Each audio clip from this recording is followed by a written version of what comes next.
Got you!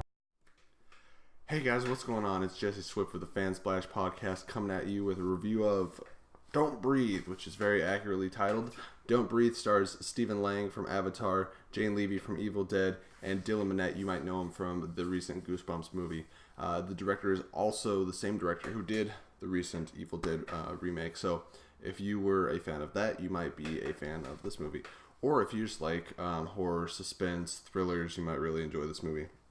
This is not a movie I planned on seeing. However, my girlfriend Cheyenne is very into horror thrillers, anything that falls into that category, so she dragged me to go see it, and I thought, you know what, if it's worth reviewing, I'll do a review of it, and here we are, so it's worth reviewing. Is it a good movie? I thought it was a very suspenseful movie. It was well done. There's some horror tropes that you'll never get past. Every movie has them. But it did find ways to shock, surprise me, and have unique twists. It kind of had like a M. Night Shyamalan twist, but a little less just put in there for the sake of being a twist. Some people liked it, some people didn't. But anyways, I'm getting ahead of myself. What's the plot of the movie? Well, the plot of the movie, if you haven't seen any of the trailers, is you have three young kids, probably mid-20s, and they're all sick and tired of where they're at, and they're trying to get a big score. They're doing kind of just a lot of petty theft, breaking into some houses, stealing like a couple jewels and things like that, but no cash because they don't want to be traced. And then they find an isolated house in like an abandoned neighborhood, which sounds very as expected. And this house, there's a man who's come into some money. Like $300,000, and the movie will explain how he came into that. I don't want to spoil it here. And the catch is that he's blind, so they start scoping out his house, doing the rounds, and they decide, okay, he hasn't left his house in 5 days. We're just gonna have to break in there with him in it. No big deal though. He's blind. We can get around him. We can put him down if we need to. And does that work out as they planned? Absolutely not, because then you wouldn't have a movie.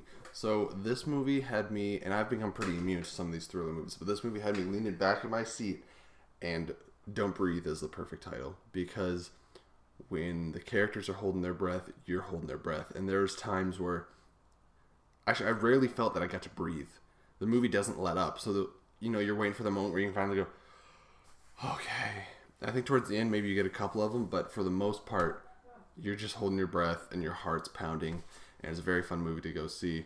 I highly recommend anybody that's a fan of this genre to go check it out, and I hope you guys liked our little opening skit that we did for this. This was a kind of a new idea. I don't know how many times I'm going to do it, but I was inspired by this film. There's a lot of cool cinematography, editing, the acting was on par.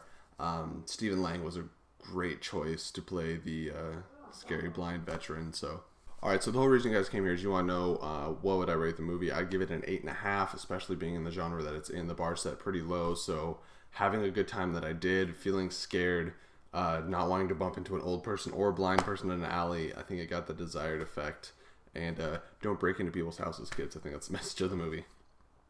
Look forward to more from this director. I hope you guys liked it. If you did, please leave your thoughts and comments down below. Make sure to like and subscribe. And so follow us on YouTube, follow us on Twitter at TheFanSplash, and you can email us, and all that good stuff is on our podcast videos. So stay tuned till the next podcast, and may the film be with you. Always.